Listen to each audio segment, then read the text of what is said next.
All right, welcome to CrossCourt Conversation. We got our OG, our legend, Chicago legend, our Chicago OG. This is that dude that we get our attitude from. Chicago Chong, man. What's up, Chong? Hey, guys. What's up, Chong? The one, the only. Hey, right off the bat, man. Hey, out of all your teammates, who pissed you off the most, bro? Well, that's a simple answer. But before I go there, I just want to say that I'm thankful for you guys inviting me over to this. I don't know how it happened, how you guys convinced me, but I'm still getting that check right later. Yeah, right. Okay. Hey, don't say that, man. Nobody else got checks. Only you, bro. yeah. Between us, I won't say nothing. But yeah, for me, the only person that really pissed me off, obviously, is Coming, and it's not just that. I mean, without him being the way he is, it would have never made me who I am as well. So Yeah. with it being like that, we always had a internal struggle with each other, on the court all the time, and if it wasn't for that, then I wouldn't be who I am. There would be no one there to make me better, So there's always got to be that person. Yeah, it's always got to be that person. But yeah, if I were to point to someone, it probably was, Coming. Yeah. What would you say? What would you say? What the difference was? Is it just philosophy, the style? What was the difference? I think with every I guess alpha team, right? You have two guys that always wants to be number one, and I think that's what it was. We both strive to be the best, and the only way to be named as the best is to go against another alpha, right? So that's what I think it was. I mean, like I say, I don't blame the guy. I hope he doesn't blame me. We've had our struggles. It got pretty ugly a lot of times, but we're all grown up now. Hopefully, we're we every time we see each other, we actually never talk about this stuff. So yeah, but it kind of I think it was just a volleyball thing. It drove you guys to be better too, though. Yeah. Yep. Hey, Chong, did you see? Hey, first of all, I want to apologize for cutting off my team. I don't know if you saw that or not. I was presenting a list to bench, start, and cut, and I cut you because I said you were. So I was like, you know what? I'm gonna cut Chong because he's gonna go fishing. So not gonna come. Yeah, I was gonna talk to you about that later. Maybe when we're in person or something. All right. But now you're okay. So, as a player, who made the biggest impact on you? Man, so for us growing up, I'd have to say the person that helped us the most to be where I am, where we are, is well, maybe for me only, me and just a few guys, but it was probably Dave Xiong. The reason why I say that is because I remember day after day he would play ball, and he would play us pretty much 1-on-6 all day long. I think to the day I remember, we never beat him. I remember those stories you told, man. He used to whoop on you guys. Yeah. I mean, but then back then it's like if we would always shake the ball, he hit it over or anything like that. Dave wasn't really that guy that was a power hitter, but he had a lot of control. Like that, no matter what you did, he bumped that ball right back up. But yeah, if I were to pretty much name that one person, it probably was Dave. Yeah, for sure. Yeah. Again, that's from what I remember, it was probably me, Lou, Lisa, she, probably us for most of the time. Yeah. I remember those battles. He bust y'all in his short shorts and everything, huh? Oh yeah. The nice thing is he always would take us to this park that was on concrete. Yeah. And there was always a net that was set up there. Nobody played, and that's where we always played. Mhm. The one thing I remember about that is like, if you were to spike the ball out, you'd have to go chase it, So a lot of times we try to hit pretty hard, and they go out, and we had to run pretty far while he just laughed at us. I remember when I was younger and I used to come watch you guys play. I remember that dude was like running around River Park with ankle weights on and the weight vest and everything. Man, I was like, man, this dude got a heart, bro. Yeah, you don't see people like that anymore, Yeah.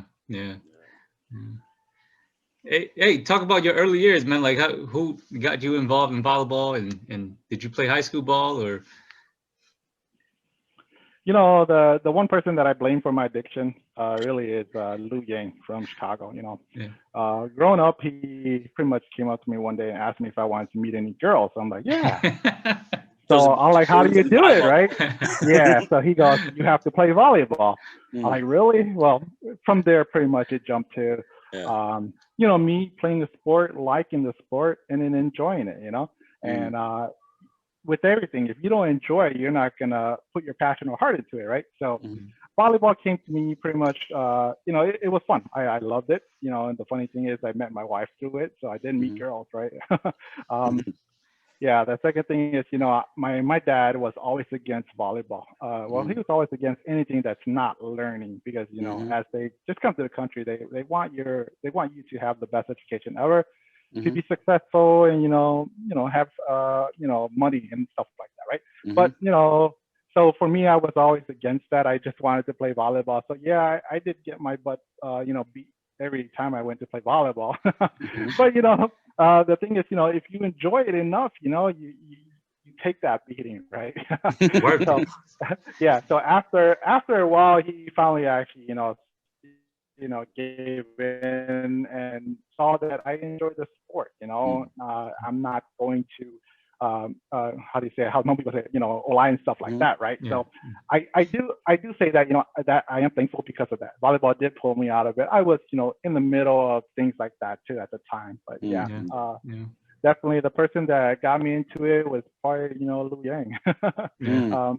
Yeah. So to that question too, I did play some ball in high school. I played freshman and sophomore year. Freshman year, it was a good thing Visa was there too, so it wasn't too hard. Where'd you I play ended at? up playing. Where? Oh, I went to Von Steuben. Okay. Yeah. Von Steuben. Yeah. So I ended went up there, playing. so I don't know what you guys talking about. I ended up playing both varsity and varsity my freshman year. Got yelled at by some coaches because you're not supposed to be playing both sides. But yeah, I played. I remember playing a first off match, and my coach came up to me and said, "Hey, I just want you to set, okay? Don't hit or nothing, just set." I'm like, "Okay." So I went in there and played, and then we started losing. So I had a friend in there. His name was Oliver at the time. He was a setter, so I'm like, "Hey, you set." So he set to me a couple. I spiked it, and then I think maybe like 2 rotations later, my coach put me out. He said, "Told you not to spike." Yeah. So. Yeah, so I did play a little bit. No college ball, nothing like that. Yeah. Dude, growing up, I remember like you guys were very young. I think it was you, obviously Lou, Goming, Chi, God rest his soul, Chi. Who else was there during those times? You guys are like all around the same age. Was it just 4 you guys? Us 4 was pretty much the same age. Then there's Visa that was older, and then William, which was Lou's younger brother. Yeah. Dude, that was some good talent, man. Yeah, I wanna say we had a really good team. The only problem too is we had no real leader that we can look to. Everybody was for themselves, and that was the problem with it. It's sad that team didn't work out because it would have been a really good team, but it's something that we did wrong when we were young, Yeah. What you guys used to do for training? Training? What's training? Yeah, come on, bro. So our only training really was playing volleyball. I remember during the summer, like summer school, or during the summer when we didn't have school, we would actually take the volleyball net, set up at 7 in the morning and play till 7 at night, all day long. without eating. I remember there was a water fountain, maybe a good, I would say half a mile away, right? And the loser would have to go get water for the winner. And we would play one-on-one all day long. And then also, again, another rule was like, if you hit out, then you have to go chase it. So so that was, from what I remember, that was our big training back then. You know, we were young. We didn't. So you were chasing that shit all day long, huh? Yeah, see, that's the running part. Yeah. Yeah, you guys know me. So was that at River Park?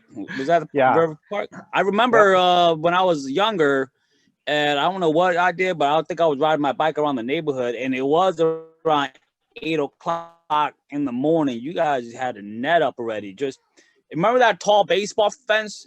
I think you guys used to like hit the ball or play something on that fence, man. Yeah. So for practice spiking, we would set up the net a little close to the baseball diamond, you know, right. So we just use the fence. Yeah. Right. So we didn't have to chase too far. But then, yeah, we did that, and then, you know, after we were done with that, we would set up the net and play normally. And then by the evening is when the older folks and everybody else that was working would come by and play, you know. But yeah, that's how much we liked it, you know. And it was never a, you go set up the net, I'll come. It was like, hey, let's go. And us 6 guys, you know, just got up and went, you know. We met up there, we set up the net, we played all day long. It was fun. It was a lot of fun. Oh yeah. And we all lived in the same neighborhood too, so you just walk to somebody's house and everyone just helped carry the equipment and just ride over to the park, man. I remember those days. So like kids nowadays, right? They got like YouTube and everything to look up, you know, all these players that they can study, all these programs that they can study. So how did you guys go about that? Was there a dude that you guys saw and tried to mirror, or how did you guys go about just learning the game? So our problem was, again, like I said, we were big-headed, right? So we never looked at other people as an idol. We looked at them more as, you know, it's just another player, you know. That was our problem. So again, that's why I feel that our team never worked out, because we then looked at each other like that, right? Like we didn't look at each other like, yeah, you know, he's my backup, you know, I need him, you know, I got to support him as much as I can, you know. So yeah, we did not, you know, look up to nobody. You know, even talking about it, I know that we, not right when we started, but a couple years after, we even met Corey, you know, when he was still really young and good, right? But, you know, big-headed, we never decided to ask him to come play with us, you know. And if we had asked him at that time, just imagine that team, you know, it would have been, you know, a whole different team. But again, you know, we didn't think about our consequences, what would happen. And we just thought about that time at that moment, you know. So we thought we were bad, you know, it didn't work out too well. Yeah. But yeah, go ahead. Is there any, you guys have such great talent, man. Do you ever look back and sometimes think, man, what could have been if we just had like someone to lead us or show us? Because you guys are all very young, equally talented. If you guys just had that, you know, leadership, do you ever look back and say, man, you know, we could have been way better than what we were? Yeah, you know, I think about it sometimes, and I know that there was one guy, he's going to be part of my guys that I really wanted to play with. His name was Dia Cha. He was a lefty guy from Legends, from California, actually. And his sister is married to one of our uncles here. And he was going to come and coach us one summer, you know. Things didn't work out. He didn't come. But, you know, just to have somebody with that type of experience to come in, you know, coach us and tell us, you know, hey, you're doing this wrong, or, you know, try to make a little adjustment. That would have definitely helped us, made us a better team. But, you know, the biggest thing really was our attitude. Our attitude was bad, you know. We just, I don't know. I just really don't understand why it was so bad, you know. I think you guys I think your biggest competitor were yourself, it seems like. Correct. You know what I mean? You guys are all battling within yourself. I want to, obviously you're a great player, but I just want to touch on this. little before we move forward and talk about the rest of your career and how great it was. There was an incident, right? So I'm always curious about this. Remember that fight in the tent? I believe it was either Green Bay or Milwaukee. I think it was after Drifters. I think it was between Ricky and Chi. God rest his soul. He's not here to defend himself anymore, man. Much love to Chi. What went down with that, man? Can you share a little insight on that? Yeah, I remember a little bit about it.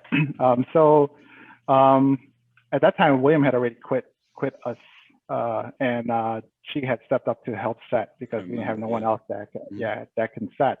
And I guess his sets weren't going too well, and Komeng was a little upset about the sets. So their talking kind of escalated from the court to where we were seated, which was in the field somewhere. They just kept going on, and then of course there's a few people that were helping egg it too, So at one point they kind of just got up and started, boxing because of that. I recall it being because the setting part, of course, but you couldn't really blame Chi. Again, he wasn't a setter, Right. He kind of stepped into the role. Yeah. So I mean, if you wanted to blame somebody, you blame William. Yeah. Hey, Will, threw you under the bus. But you guys. But the thing is, all you guys are like brothers. So after you guys had that little disagreement or whatever, it was like no hard feelings. I bet you it wasn't even the first fight you guys had, man. This is just one of many, I bet. So. It's funny you say that. Growing up, we always got into fights. Right. It wasn't about volleyball, but kids would be kids. We all got into fights. So our biggest problem, I think, also, and I thought about it too, is that we grew up in Chicago where the Hmong population wasn't as big, right? So the 6 people we had are pretty much who we were stuck with, right? Yeah, we could not go and we could not. Yeah, exactly. We couldn't pick anybody else. We were stuck with this crew. Maybe if we had, let's say, 6 other people to pick from, we could have had 2 different teams with different type of egos, but we had this team, and it's just who we had. I mean, it worked out to the point where it worked out, but then there's also a lot of downfalls to it. Can you describe your first Hmong volleyball experience? Like who'd you play for? So, who'd you played with, and who you played against, or all that? So the first one I can remember was I was playing with Sun Devils, and we went to, I think it was either one of the Appleton Oshkosh areas, and we played against No Mercy, actually, Gerstein. They probably don't remember it, but I remember them kind of talking smack too, and Lewis was kind of just saying, you got to be careful, we got to be careful with them. So then I think after the first few, I kind of started talking smack too, and everybody looked at me all funny, like this rookie talking smack, but it's so Lou would always say to me that there's two type of two types of person I am. One of them, I get mean and I can't control myself, and that ball is just gonna get kicked to the other soccer field, right? And then there's the other one where it's like, you better not mess with him. He's gonna hit that ball down your throat, So and again, one extreme or the other. That was my game. That's the way I play. Yeah, exactly. There was never a middle ground for me. Yeah, but that was my first tournament from what I remember. Can you talk a little bit about the expectation, man? Obviously, you guys drove all the way from Chicago all the way there. First tournament.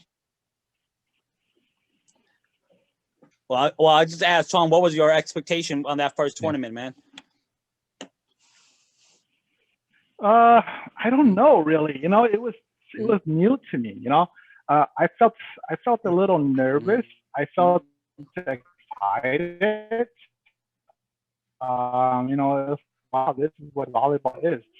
It wasn't that crowded, and it was kind of cold that day too, so it wasn't really that bad. If I had jumped into something like that where you see the crowd where it's like 3-4 rows, I don't know, man, I probably would have just fainted or something. But Yeah, I don't remember expecting anything from it. I was just there to kind of have fun, to see what the scene was all about, really, What year was that, and how old were you? So I started playing volleyball in I want to say '89, and I probably started going to tournaments in about '92. So I would say probably about '92, '93, somewhere around there. Can you talk a little bit about Sun Devils, man? Because I know they were legendary team in Chicago. Legendary team, bro. Yeah, they were. The only problem with Sun Devils is that they had, I don't know if they just didn't like us or they had too many people. But myself and Lou were the two last people to get drawn into Sun Devil. They picked up, Kumeng, Visa, of course. Visa had pretty much outgrown a lot of us, and he got a lot better before all of us. Right. They trained him a lot. And then I guess one day we were at the park after the volleyball, after practice. We were at the park, and then they were talking about going to a tournament. And Dave had turned around, and Dave said, "How come we don't bring these two guys?" And that there and then was when the first time they turned around and said, "Would you guys want to play with us?" So I don't know if we weren't ready and they didn't ask us, or wait, did you guys put in the same work as they did? Did you guys show up to practice every single day, you and Lou, or were you guys just kind of new and what was happening behind the scenes? Oh, we were always there playing volleyball with them. Okay, so you guys were there.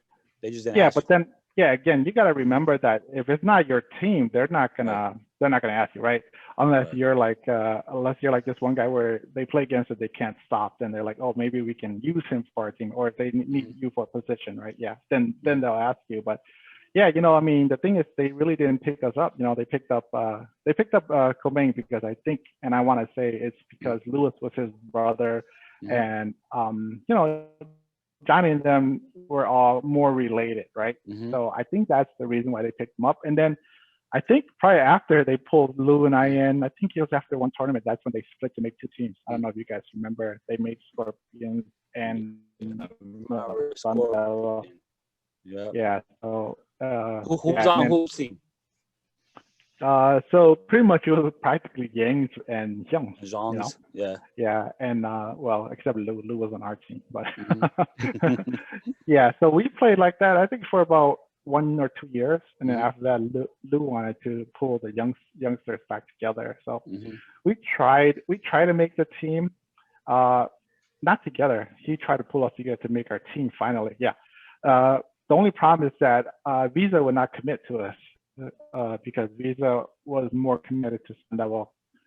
So we kind of tried to make a team a couple of years after that, but it didn't work out. Again, like I said, Visa never came. So that's probably why Sun Devil and Scorpion lasted that long. And then finally, when a lot of the older guys kind of stopped playing, that's when we made the first team called Champions and went to Whitewater and no, not Whitewater, Platteville. And pretty much like beat almost the team there, with ease. That was the young guys, right? The young guys creating champions. Yeah.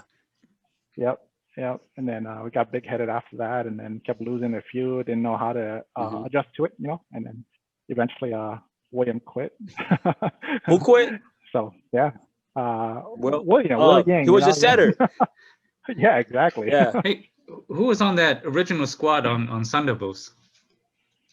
Oh, so the original OGs, from what I remember when I was still playing, was Johnny. It was Lewis. It was this guy named Max. Dave. I remember Max.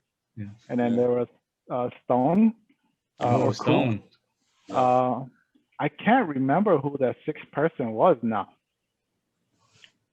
I don't know. Was it Visa? No. Yeah, it might have been Visa, their sixth person. No, even before that. If you want to say original, I don't think it was Visa. Yeah. Okay. Yeah, I remember Stone. I remember, man, he used to come and, man, I was like, man, what's this old dude doing? And he used to ball, bro. I was like, damn, he's for real, dude. Yeah, because I thought he was just some old dude. You know what I mean? Yeah, no, that guy used to always, he trained hard. Like even before he would play, he'd run around that whole park, 3-4 times, Yeah. Out of all you guys, all you young guys back in the days, who would you say? I'm gonna put you on the spot, man. Who would you say is like the best player out of all you guys? There's like 4 or 5 you guys, like you, Chong. Ricky, Will, Chi, Biza. Man, who's the man, dude? If I were to really, so if I wanna point to their primes, right? That person that probably was the best out of us was probably Visa. Yeah. Yeah. Yeah, because Visa was a beast, bro. Yeah, and he didn't have an attitude, right? He was always that mellow guy, and like a machine. He got the job done, Yeah. He was probably the first guy I saw that can really do 10 balls really, really well, He was kind of ahead of his time, it seemed like. He was playing that style where back, front, doing everything. Yeah. And he went through a lot of injuries though, yo. Yeah, all of us, man. Yeah. I remember those battles at River Park, man. You guys used to play, and those grass used to be dead. Man, I remember those battles, dude. Man, so, I remember the battle where I would have to come and play. Yeah, it was like I remember it was me coming, but you guys didn't care about coming. You guys just camped me all day, But that's kind of what helped me too, It helped me with 3 blockers all day, Had to play mind games with you guys all the time, Right. Those were some fun years, man. That was when we were playing and you guys were playing, and it was just helping you guys out, man, on your way, man. We are always like talking our little shit in the volleyball court, but when you guys would go and play in the tournaments, we would come support you guys. When we play, you guys would come and watch us. So we were kind of pulling for each other, even though we like were rivals. Because I know that you and Blong had some like a lot of trash talk, and Yi and all you guys trash talk all the time, man. That's what make you better. In Hmong volleyball, if trash talk is not allowed, it just doesn't. It's not Hmong volleyball, It defines who you are, if you can handle it or you can't, How long did you guys play as champions? Only probably 1 season, 2 seasons at most. Okay. Yeah, we didn't go too long. Yeah, y'all went J4, right? With what champions? happened to that, man? No, we never went to J4. William Ying quit again, and no, we never went to J4. I don't think so. I want to tell you something about Chicago, and I feel that that's what it was. And it's like we were always undergunned, At Chicago, it was only probably like me and Komeng most of the time. Not came, he helped, but then prior to that. Visa was there, but we really didn't have too many guns. If you look at most of the teams that win J4, right? Every one of those players can have a hot game and carry the team, with their guys help supporting them. Us, it wasn't like that. It was you can someone could play us and say just put 3 blockers on that guy. Don't worry about the other 2, Right. Whereas if you go and play let's say, airborne at the time, MDY or anything like that, you would pretty much say you got to guard each of them, I don't think it was like that for us, to be honest. So obviously, Chicago champions only lasted a year. What was the next team after that? Was it, I believe you played with Gigolo or Wiseman, one of those teams? Yeah, so my era really was, I started off with Champion, then we went to Sun Devils, then we split to Scorpions. And then after that, we made another Chicago team. We played for a little while. And then that's when most of the guys my age started retiring, So that's when Tony came along. So Tony and I then ended up playing with Wiseman. And so let me tell you a story, which is funny. When we first started playing at Chicago, whenever somebody would spike the ball over, it was dead. We had no kind of defense, something like that. The second we joined Wiseman, whenever someone would spike the ball over, the ball would go right back up. And me and Tony just look at each other like, oh shit, the ball's up. Let's go get it. So that was our first real taste of a team that had defense, you know. And yeah, I enjoyed playing with them, you know. Kayane Kapu at the time, Mikey, you know, rest his soul, Bart. They were elves too, you know. They were great support cast players, you know. They had everything. They could bump, they could D. The only thing they didn't have really was, you know, kind of bigger blockers or guys that can pound the ball, you know. And then after that, let's see, after Weissman, then, you know, I started talking to, I don't know, every time we go to the tournament, I end up talking to Lang. And Lang would always ask me to come play with him. And I said, hey, you know, if I come play with you, you won't have nobody to play against, you know. So then after a while, you know, we were starting to have problems trying to fill up our team, you know. So that's when I left and I joined Drifters. And, you know, I have to say that that's probably my my best decision ever, you know. Yeah. Why do you say that? Just because?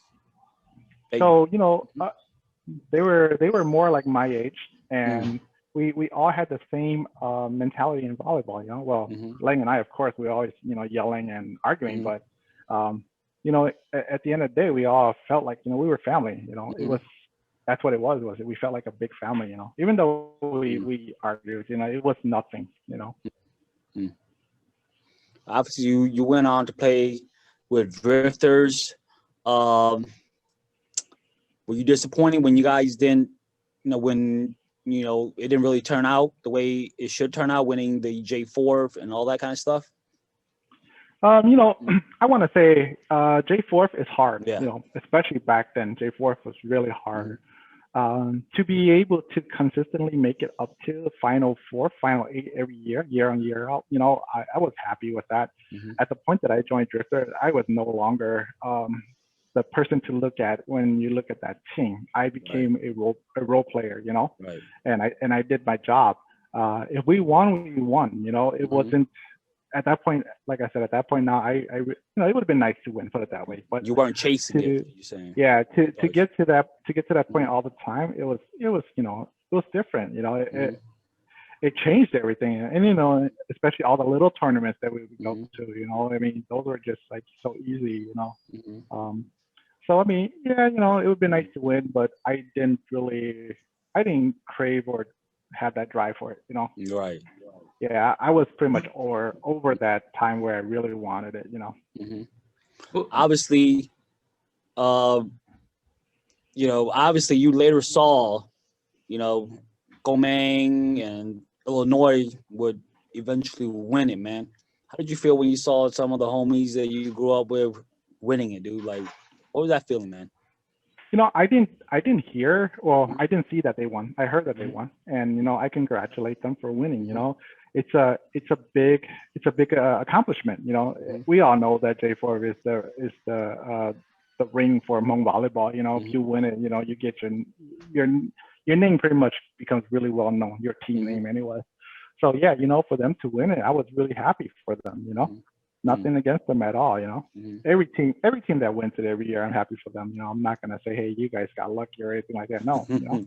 Yeah, they to win that, you had to have been playing at your highest peak in volleyball. Right. What was your first J4 experience? Who were you I playing really with? I don't really remember my first J4 experience. Like the first one, I don't remember. I do remember one that they had before. It was at Como Park.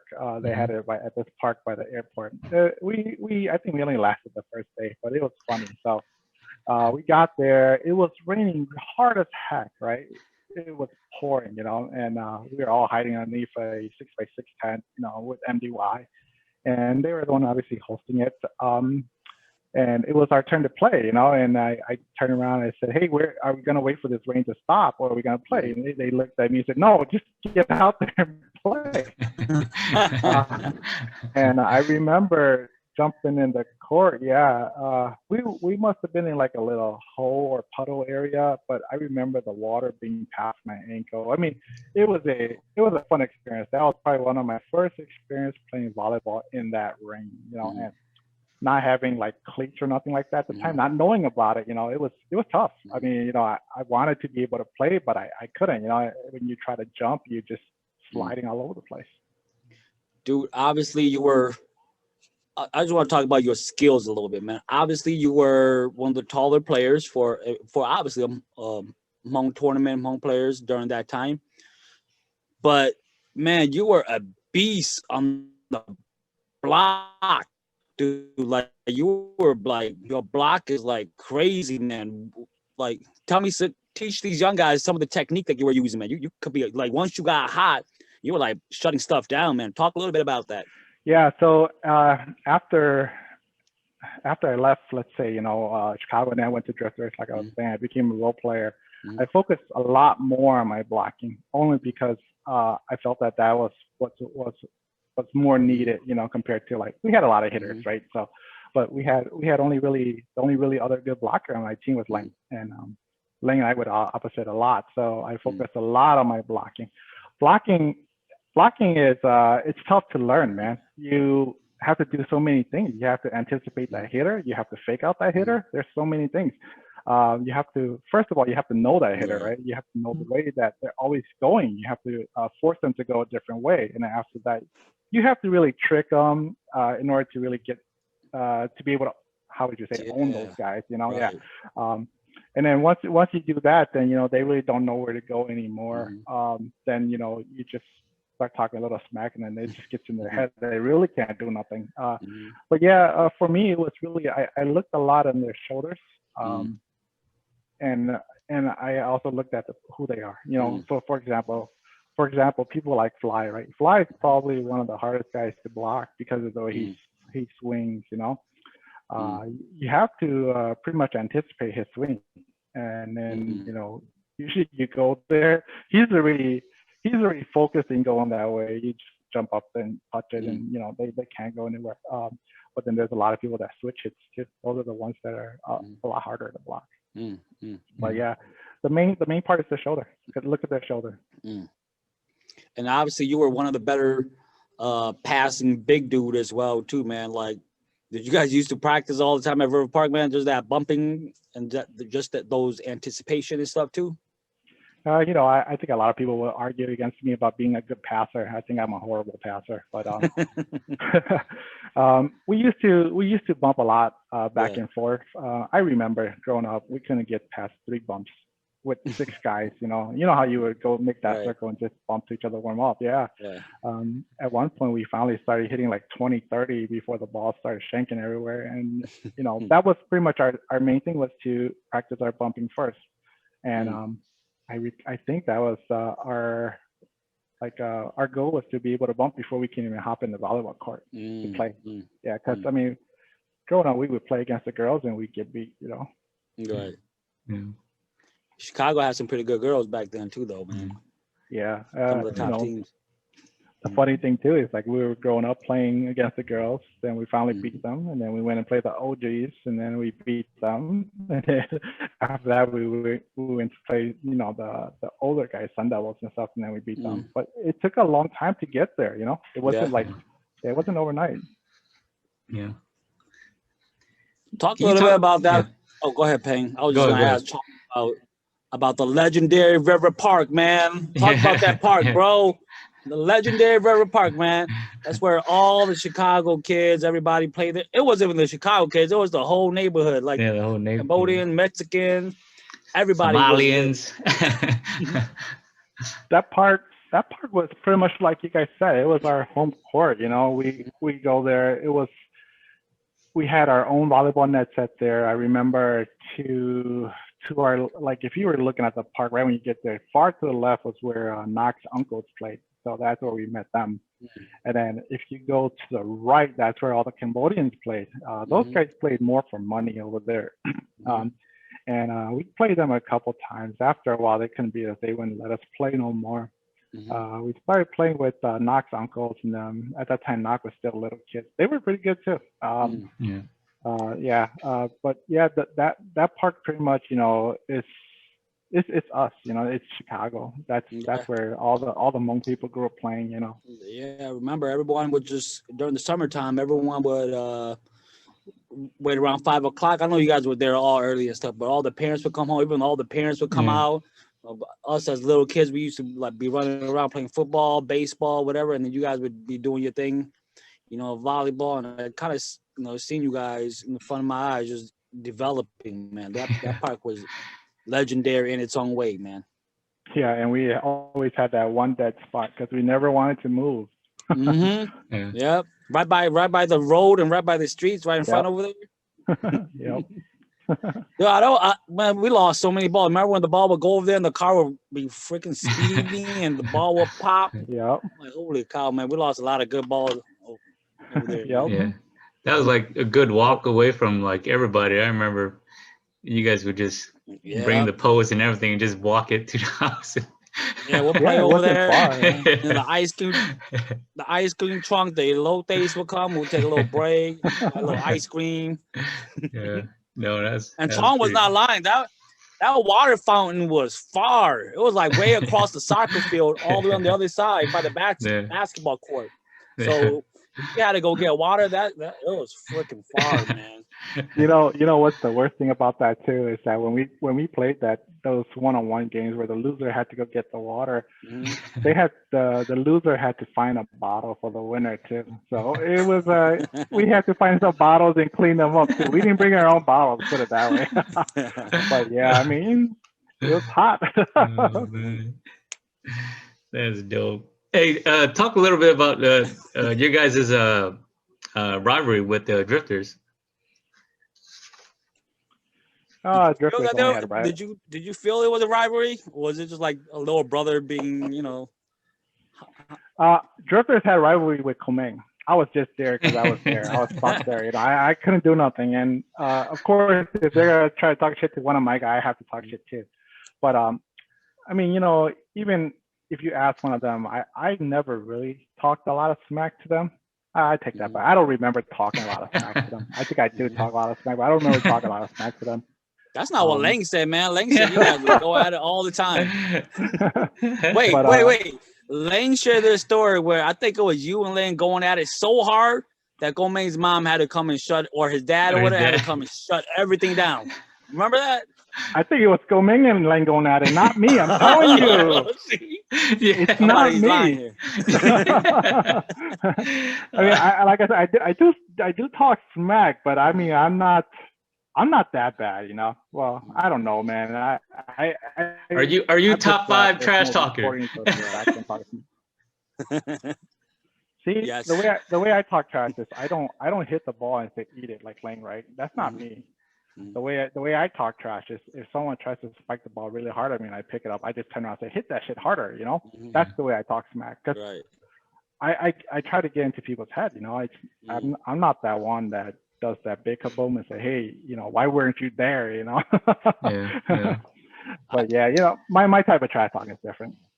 I remember you. I don't think you ever started the trash talking, but you would always end it though.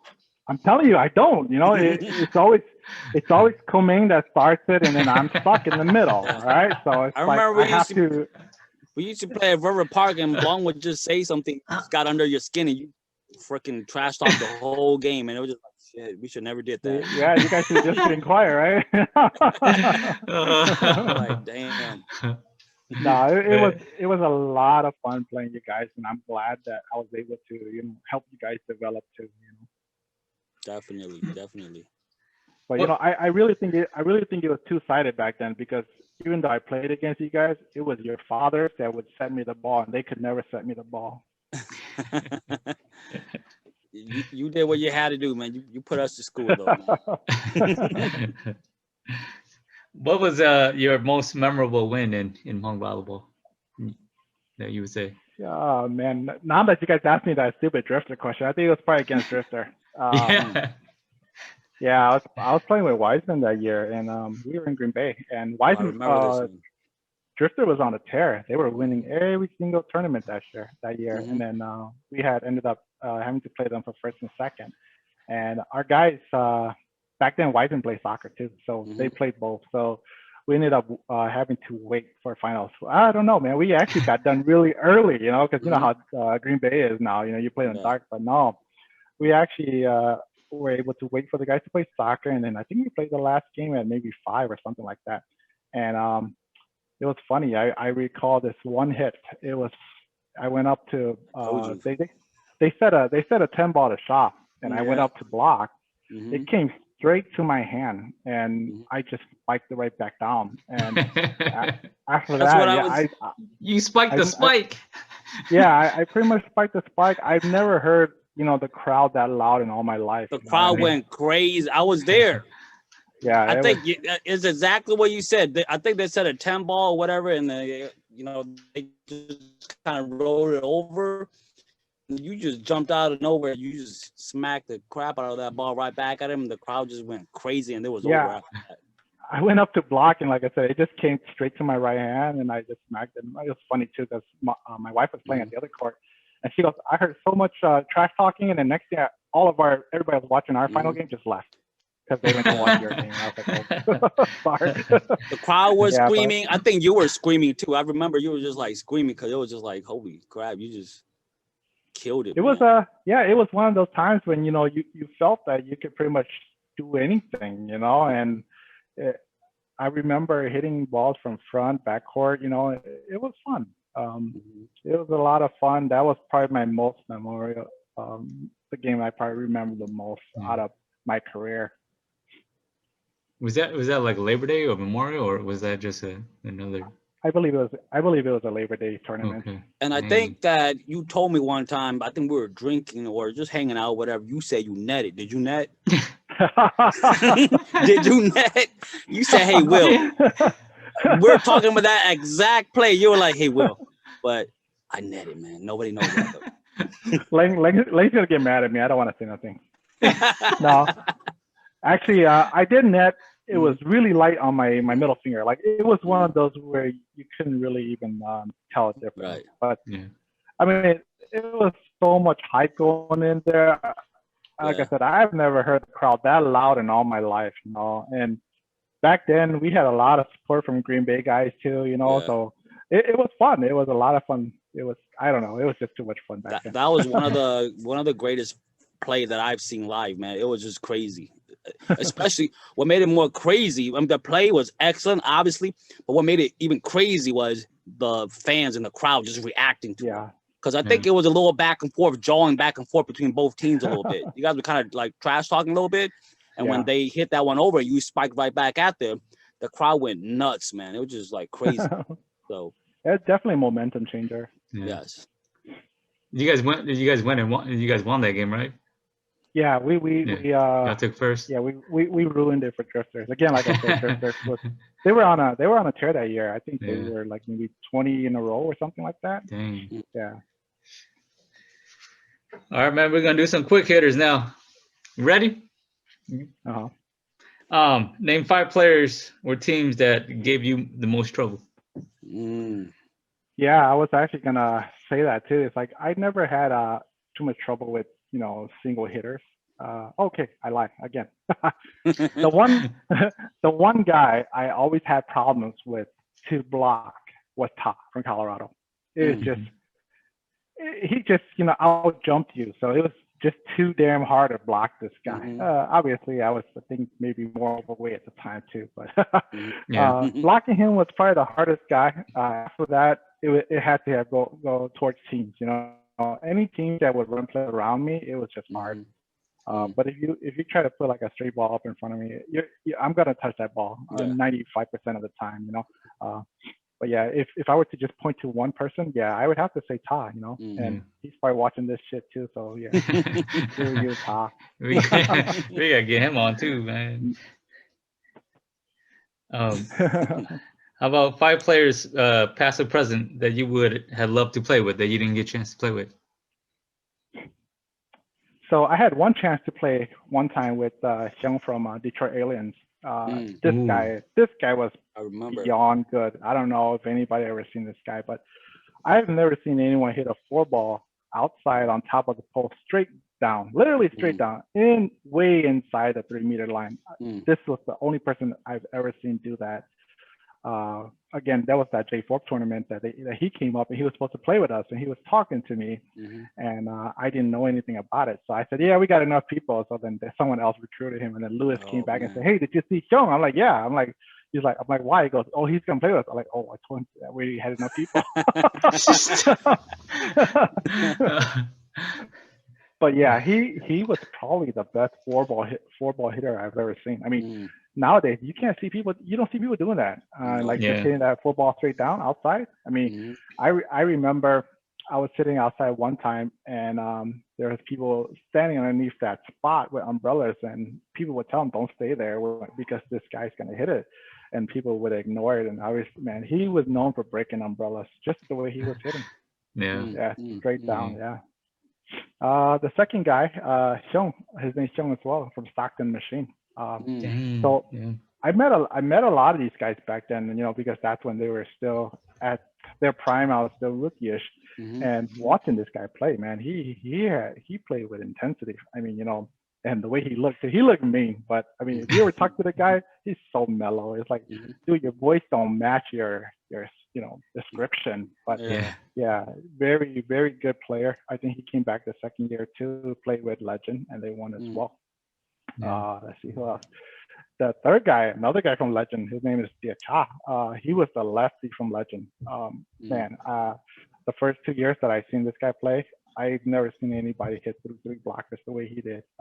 He was not a power hitter, but man, whenever Legend was in trouble, they just gave this guy the ball, and it was fight out all the time. He passed away as well, but he was, like I said, he was the guy that was supposed to come and coach us, and he was that guy, that lefty that I seen. I mean, man, he was good, very good. Another guy from Legends. God, all these Legend people. His name was Long. He came down the second year. He played with Legend. I don't remember him being the first year, but man, for a shorter guy, this guy hit hard as hell.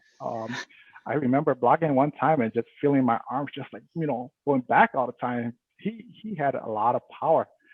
Again, I only remember him the second year. I heard that he did play the first year too, but yeah. And then my fifth guy would probably have to be my good friend Fufu. I grew up playing against him, never played with him, but it would have been great playing him. A great guy to talk to, always trying to convince me to come back and play volleyball, but I have to say no to him. Good guy. That's a good list right there. Yeah, those are my 5. How about 5 players that you thought was underrated during your era? So a lot of guys that I played with or that I remember, I don't remember anyone being underrated really. The underrated ones usually play like 1 year, 2 years, and that's it. So you really can't judge them because of that. But the list that I have, I've only got like 2-3 guys maybe. Mikey that played with us from Wiseman, the opposite hitter. I don't know if anyone remembers him, but man, very, very strong hitter. Hands, or if someone's blocking, that thing's going straight down. He was one. Bart was another. For the defense that Bart had, I mean, for the size that Bart was and how fast he would move around the court, it was amazing. Like I was saying, Tony and I played with them, and every time somebody would spike the ball over and the ball would go up, we looked and it was Bart. It's like, holy shit, how's this guy everywhere? But yeah, Bart. My third guy, a lot of people don't talk about him much anymore, but Powell from lacrosse. From Hustlers, that dude, he was really good back then. I remember watching him play when it was him and Tron when they played that Hustlers team, and Powell was always one of those guys where it just the way he hit was really like he had a lot of finesse. He went up there, you could just see him like in slow motion. He could play. Yeah, he could play. He was I give it to him. He was really good. It was just funny one year. I didn't talk to him much, and then one year I saw him and we were chit-chatting. No, not chit-chatting. I saw him come to the court, and I just said, "Hey, what's up, pal?" He turned around and said, "Hey, Chong." I'm like, "Oh shit, he knows my name." That guy, he was probably my most underrated person because no one really talks much about him. But then again, his time was a long time ago. He was during the Lewis era. Wow, that's some old school stuff right there, dude. Is there a match that you wish you had back a match or a game? No matches at all. All my games, the way I play them is the way that I remember them. Don't remember saying, hey, what if I had dinked this here? I would have ended it. The one thing I wish I had back. The one thing I wish I would have had back was for our drifters team when we were, still up there to go to California. So the reason we didn't go that year, we were ready. We had the money and everything to go. And then we had a talk with MDY. And MDY said to us, if you guys are going over there to look for the crowd to play for, then don't go. It's not the scene in California. And the way drifters play, they play for the crowd. We like to make the crowd cheer for us and stuff like that. So after MDY told us that, we thought about it, and then we like, no, it's probably funner just for us to stay here and play here in the Midwest because we like the crowd. So, but as I get older now, I wish I would have went there at least once, just to experience the different scenery and the people there. Probably would have met a lot more other people. But it got more well known out on the West Coast too. If you guys would have more exposure. Yeah. Right. Yeah. You guys would have got more exposure out on the West Coast. Were you guys planning to go during the Fresno New Year? Is that what that was? Yeah, we were going to go to the New Year, and then, like I said, MDY was the one that said, the volleyball tournament's in one park, and the New Year's at a different park, so you're not going to get that big crowd like you have in Minnesota. So after we heard that, like I said, we just said, no, it's probably not for us. We're not going to go. But again, we're young and dumb, right? Now we think about it, we should have said, we should have went. So, oh well. Hey, can you talk? I've got to ask you. Can you talk about that transition from Chicago to drifters? What happened between Chicago and drifters? Was it just that everyone stopped playing in Chicago and then you just transitioned over? What was going on with that? How did you transition over? Yeah, most of the guys are starting to move away from River Park, so it was harder for us to all practice. And then, like she had a kid young, so he had more responsibilities at the time. And then most of it, like Lou and William, I think they moved to Wisconsin, to Appleton. Yeah, so it was just really me, Hmong, Nak, and I think Visa had stopped coming around too. So it was just us three. And then Tony, of course, Tony played with us for a little while. But we could never get a setter. Our biggest issue was a setter. We would draft Lewis to come set for us, but Lewis was a hitter. He didn't have that mentality he could set. He just didn't have the way to trick out the hitters, the opposite hitters, to block, or the opposite blockers to trick them out. He didn't have that. So after that, like I said, I started talking to Lang more and more every tournament, and he just said, "Come play with us," and I just, I would always say no. But why did you always say no? Because like at the time, it was really just us and drifters. There was no other team at that time that could compete. And I said, if I come play with you guys, it wouldn't be any fun anymore. So then. I held my ground against it, and then after a while, it's like, oh well, we can't find enough players to go play. So, back then we didn't have Facebook to say, hey, who's available to come play? Right. So we couldn't just pick up people, So, and again, like I was saying, Chicago is so limited in Hmong people that we couldn't find anybody. So at that point, I just told them that I was leaving. I was going to go play with drifters, and then. I think after a year, Komeng came over too. That's when we all played together, and then Komeng didn't like the way they ran, so he decided to leave, and I just decided to stay. And then he created his own team, and then I guess the rest is just history, man. I think that was the last of that young team that started off. That you guys. I think the two of you were the last one standing because everybody moved out. Like you said, Cheer had already had a family. Lou and Will, I think they either moved to Wisconsin or Minnesota. It was pretty much limited access, man. Yep. So I had no choice. Put it that way. I had no choice. If it was like today, you could. It's easier to recruit people, but it's not like that no more. Right. And then you guys obviously had your own team. I remember I pulled you guys, and I got yelled at by your parents. Oh, yeah, Will and them. As Will and them. Yeah. Yeah. You know what? You know what, man? I was locked and loaded. See, I and told ready, you, man. Will. I told you they did yell at Chong. I told you, yeah, they yelled at me. They said, why did you take Will and Blong to go play with you guys? You know they have their own team. I'm like, well, I wanted to see if they wanted to come, and then so after that one tournament, I was like, forget them. I'm not gonna get it no more. Hey, Chong, man, we could have been something, man. Oh my, at least we could have played 2-3 more years or something, man. Yeah. Do something, you know what I mean? Because at that time, I was playing. Blong obviously was up and coming. A lot of, I think we're gonna pull some pretty good guys. I think we're gonna recruit a couple. I think was it Lang to come over.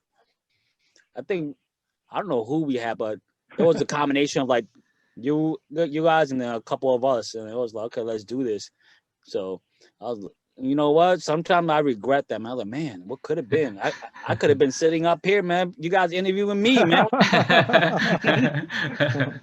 So it wasn't meant to be. So what do you think compared to your era? Like, what do you think is lacking in today's game, and then what do you think is great about today's game? So to be honest about that, I don't go to many tournaments anymore. I went to a few, but the biggest issue I see now, and I said it to Lang too, he disagreed with me, of course, is that growing up, we had a lot of the older guys play with us and help correct us to make us who we are. So you would see teams that have, let's say, 4 young guys and 2 older guys, right? For example, Chicago, 4 young guys, Johnny setting and Lewis helping out. Nowadays you don't see that anymore. You see a bunch of teams with young guys only. So, but then it's not the young guys' fault. It's the old guys. Everybody's busy now, so they're not out there no more helping out. And I blame myself for that too. It's like I could have been out there helping these Milwaukee kids. Need that OG presence. Yeah, just to be there to help support them, to tell them, just change this up just a little bit. That's kind of what I see that change Hmong volleyball, and that's why I see that a lot of the younger kids are going elsewhere to find different players, and then which is also changing their game. I mean, it's making a lot of them better, but that's the main difference between Hmong volleyball from my era to what it is now. Again, like I said, I don't go to many of the tournaments anymore, so I don't see a lot of it. What do you see that's like has advanced in today's volleyball compared to what you guys are used to? It really depends who you're comparing with, right? So if you compare, let's say, a team from my era, let's say Airborne, right? And you compare it to KO now, right? You could see that the gameplay is totally different, right? Airborne, you have all these quick plays. That's how volleyball should have been played. Whereas KO now, it's a lot of up and down balls, it's different. Both eras different. It would be great to just be able to snap your fingers and have both teams in their prime play, and then you can just say, oh, that was the best team, and that's why they were the best team. But yeah, it's hard to really compare the 2 eras now, Yeah, it is. You guys, it is difficult to compare eras, but you still got some players now that kind of remind me of some of the players that when you were playing as well too, because Drifters, when you guys were playing, you guys were so tall and big for that time. I think you guys had like the taller teams, and now everyone's tall. So yeah, we averaged, I think, about 5'8" per team. Yeah. Damn, giants, bro. Yeah. And the funny thing is, everybody would say Drifters have some good D. You got to be careful. We never had any D, to be honest. But every person in our team could touch the volleyball when someone was trying to spike it over. So we could slow the ball down. Yeah, we could slow the ball down. That's what made us. We didn't have to worry too much about that kaboom. Yeah. Because I remember coming up playing against you guys. I remember I couldn't cut it past you guys, and then when I started cutting past you guys, then I was like, okay, now I can compete with these guys, because you guys' blocks was like on that next level. You know what I mean? Yeah. Yeah. Because I knew I was like, once I cut a pass against these guys, then I can, you know, compete at a higher level, you know. Mm-hmm. You know. So you know what I remember with Chong the most, man. I just remember some of the battles.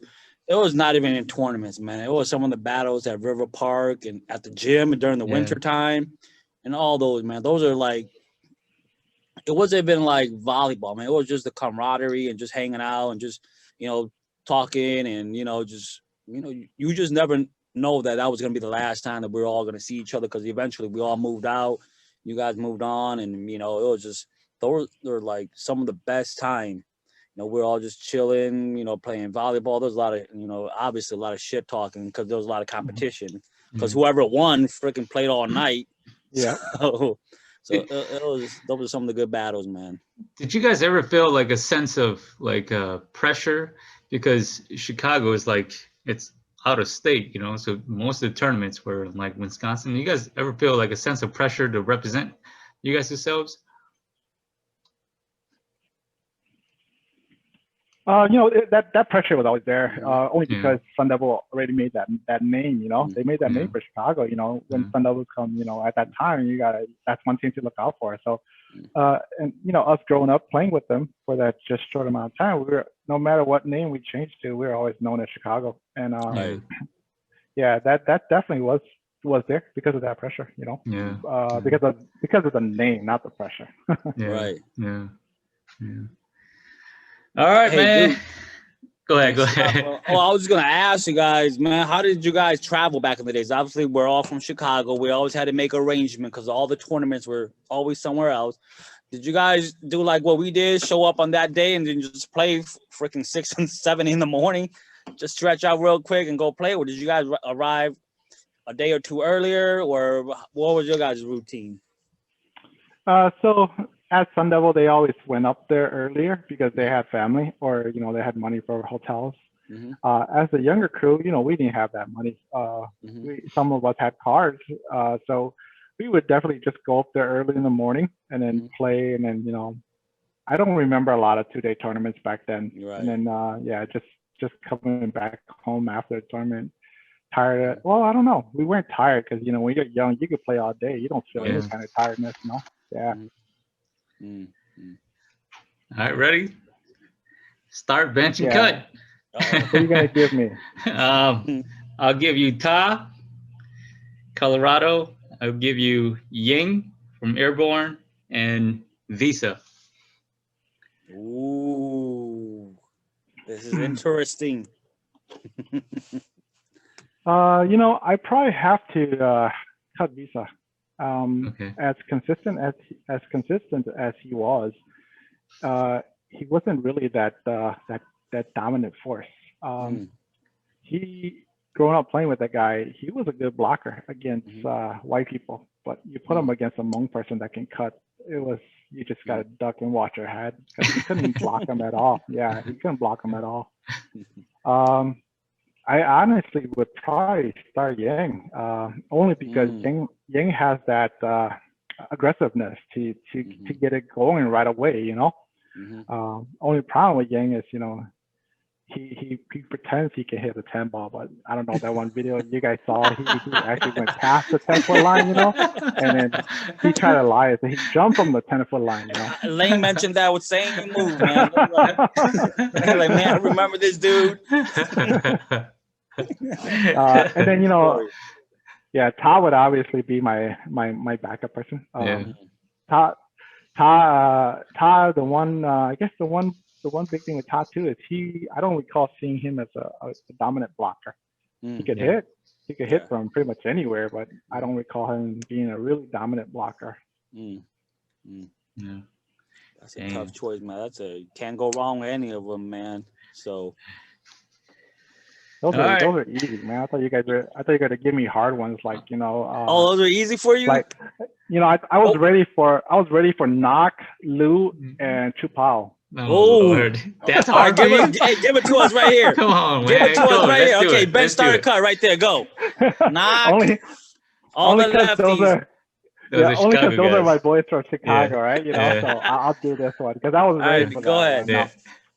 So I would cut Chip out only because he doesn't have that aggressiveness that I'm looking for when it comes to, you know, getting that ball down or just showing that you can do it, you know. Sorry, Chip out, you know, we'll drink a beer for me with you next time. I would start Knock. I would start Knock only because he has that aggressiveness. Knock, another person he can't block, but I mean, at his prime, man, I mean, he could put that ball straight down. And the problem with him was after that first year where he was just pounding the ball like that, he started cutting the ball. I asked him, why were you doing that? And he goes, well, you see how Coming is doing it. I'm like, dude, you got so much power. Why are you cutting the ball? You know, just hit the ball off their hands. So ever since then, he changed his game, and I don't know, it just wasn't the same. But if he had kept his original game plan of just, you know, going up there and just smacking it, he would have been there. You know, everybody was afraid of him. You know. Right. Yeah. And then Lou, obviously, Lou was just a lot. He's consistent, you know. Even though his career was a little short, you know, he was consistent. I would say he's pretty. Yeah, I would say he was pretty. I mean, although he's not, you know, regarded as one of the greats, I think his career is kind of underrated too. Lou, you know, when he did play, he was all right. He wasn't. It was too short, you know. It was right, too it short. was short. I don't know. The funny thing with that guy is I don't know why he's like that. And so we went to Bond together, and he never played with us. And but he went to every single game. He came to every single practice, and the coach would ask him, "Why aren't you playing?" He goes, "Oh, I'm just not up to playing." But wait, was he on the team? He came with us. Oh. he came to every single game. He came to every practice, but he didn't play. I don't know why. I think maybe he was nervous or something. But yeah. Wow. Okay, that's it. That was a good one, man. Yeah. So we're winding down here. How has Hmong Volleyball helped you in your personal life? Man, to be honest, everybody should see it like this too. Is that without Hmong Volleyball, you would not have all the friends you have now. Without that, I would have never met as many people as I know, and as many great people as I know. You know, every one of them now, I can go and, you know, have a conversation with them. You know, have a beer, things like that. You know, I'm sure, you know, I can welcome every one of them to my house to have a beer too. You know, it's just how we are. You know, we all grew up as a family. I mean, we all grew up as enemies playing volleyball, but you know, now we're just all good friends with each other. Even new people that I meet, you know, I can have a conversation with them, you know, going to the park, you know, now with the Milwaukee guys, a lot of young rookies, but, you know, they know who you are, you know, and they like talking to you, you know, and it's just, without Hmong Volleyball, I think my friends list would have been, let's say, maybe just like 100 people, you know, from what it is now, you know, so it's changed. Yeah, it's changed it for so many things, you know. Definitely, man. Definitely. Yeah, that's true. And it's kind of like a common thing amongst some of the players that we ask, just that camaraderie, either the sisterhood, the brotherhood that they built off of volleyball. It's just amazing. So, yeah. Well, there you have it, man. Our OG, our main man, our big bro, Chicago legend, man. Chong. I feel like I owe you something for cutting you off my team or something, man. Nah, don't worry about it. I just want to add one thing, you know, just to all the young guys out there, you know, when playing volleyball now, you know, take it to the heart, play with passion, but also have fun. That's the biggest thing at the end. Is you got to have fun. If you don't have fun, you're not going to enjoy the sport. You're not going to take it to the heart because you're not having fun with it. So the biggest thing is you got to have fun too. Yeah. And to piggyback off of what you said about having heart and just playing, man, these guys, Chong and them, all the Chicago cats, all of them, man, they used to practice from, like when he said from sun up to sundown, he was not lying. I swear to God. I was just a kid riding around the bike in the neighborhood around River Park, and these guys were up. So there used to be a baseball field right there, and the fence would go all the way up high. They would set the net right in front of the baseball, or like, you know, give it like the volleyball court size, right? As far as the how the volleyball is, they would hit, go up against the fence, go pick it up, and they would just do this routine all day, man. These guys really worked at their craft, man. I was just, you know, lucky enough to witness some of this stuff. So crazy dedication, crazy heart, man. And it's just crazy. So Yeah. A lot of respect for that, the work put in. There y'all have it, man. That dude. Chicago legend. Chicago legend. Mm-hmm. Thanks, guys. I hope to see my check tomorrow, okay? All right, man. Until next episode. Thanks, Chong.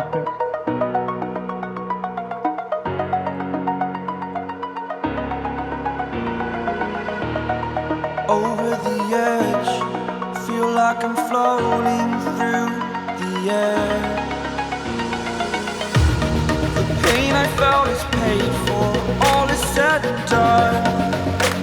Oh, I am restricted, fixed upon the web. I need to kick the habit that my mind is breathing.